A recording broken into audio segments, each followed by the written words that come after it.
We have to think differently about the criminal justice system. We have to think differently about what we're trying to do. And make no mistake, at a certain point in this journey, if we don't act, something horrific may well happen. And at that point, you will look at men and women in uniform, or people like me, and you will demand that we take action to safeguard the community.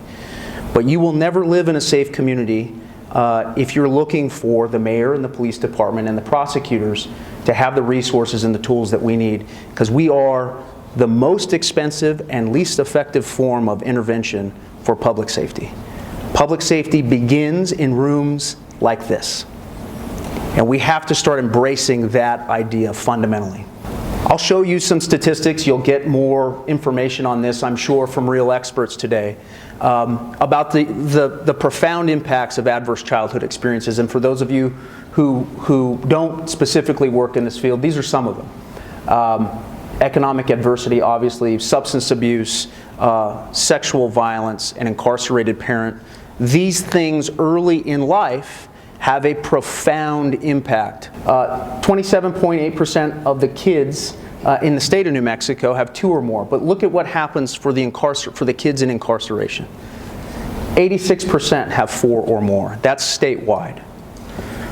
This is the results of Dr. Shee's work in Bernalillo County. And this is frankly astonishing. 75% of the boys and 87% of the girls in juvenile detention have 5 or more. 5 or more. That is an astounding number, and it places New Mexico again at the top of a list that you don't want to be on.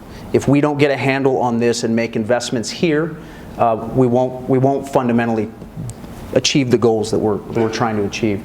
This is the most recent data we could find, and it comes from a study in 2012. It's outdated, but I think it sort of hits the mark, and it gives you a sense of where New Mexico's investment priorities are compared to other states in the country. Approximately 5 children in 1,000 received preventative services from New Mexico Child Welfare Agency in 2012, compared to a national average of 43. That represents a fundamental flaw in how we allocate resources in this community. And I know this touches upon some tough political questions about what our priorities are and how we're going to find the money. I have an idea. For every $1 invested in evidence-based programs for reducing child maltreatment, you could generate returns of investment of over $15. And people say, well, where are we going to find that $1? It's $42,000 per year per inmate for every single person I have to send to prison. And the question before us as a community and as a state is whether or not we are willing to make that smart upfront investment. And what I always tell people, and primarily law enforcement, is simply this. You're going to pay for this population one way or the other. The only question is it going to be 10 times more expensive, and is it going to happen after someone has lost their life?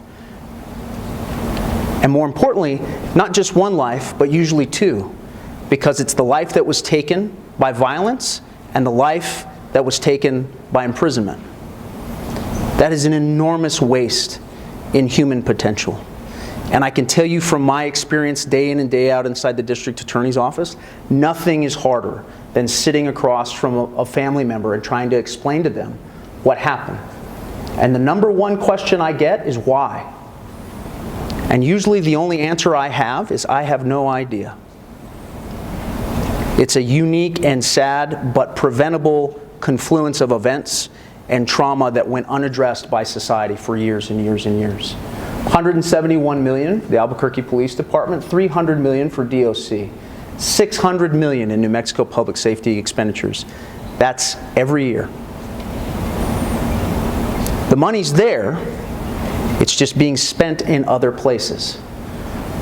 So that's the task that's before, I think, this group and the challenge for the community. What can be done?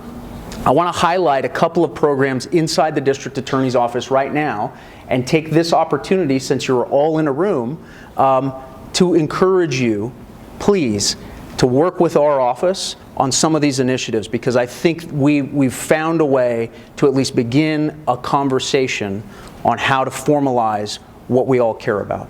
The first is community-based crime reduction. We just recently secured a $1 million grant from the Department of Justice to focus on the International District. It has 4 primary components. It's a data-driven approach, it's community-oriented, it spurs revitalization, it builds partnerships, but I want to focus on the community-oriented part because this is by far the most important feature of community-based crime reduction. What does it mean? It means not only identifying hotspots in the community, and I think we all know where our high crime areas are, and they also overlap, not surprisingly, with high poverty and a high incidence of adverse childhood experiences. But what it does is it enlists community members in the public safety conversation from the beginning. It is not a reactionary model that says, look at all the violence happening in this neighborhood, look at all the property crime happening in this neighborhood. You, men and women in uniform, you prosecutors, go solve this problem. I can't solve this problem. The men and women who live in that community have to help us solve that problem, and we have to listen to what they need. And a lot of times, it's not traditional law enforcement. It has to do with basic public safety issues like lighting, safety at parks, safety in community centers, after-school programs, mentorship. Lots and lots of things that we don't traditionally think of when you get a bunch of cops and prosecutors together. But they will have a profound and compounding effect on overall public safety. Do we know it works? We do. We have to take action. And by that, I don't mean law enforcement alone. We, as community members, have to take action. What does that look like? Well, it starts by building partnerships. These are some of the initial members in a leadership council that's going to help decide what we do in the International District. But it is not an exhaustive list. And I know a number of you here today do important work inside the International District, and we need to hear your voices. We need to hear from you about what's working and what's not working, so that we have a better understanding of where to direct some of our funds and some of our money. It's being used across the country. The CBCR grants are having a profound effect in California, where they're working on how to clear up hotspots and vacant lots.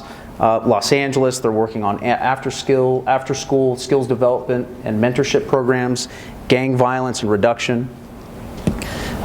Here's one interesting example. They did it in Austin, Texas. There's a particularly troubled neighborhood in Austin that engaged in a sort of prolonged program of community-based crime reduction that focused on healthcare access, after-school programs, code compliance, homelessness, housing affordability, economic development. Notice what is not included in that list. Mass arrests of people in the community, swarming the community with law enforcement without a conversation. Now look at the results. A 16% decrease in robbery, a 40% increase in community perception of safety, and an 82% reduction in violent crime in those hotspots. Communities can take a leading role in helping to build safety and public prosperity for everyone.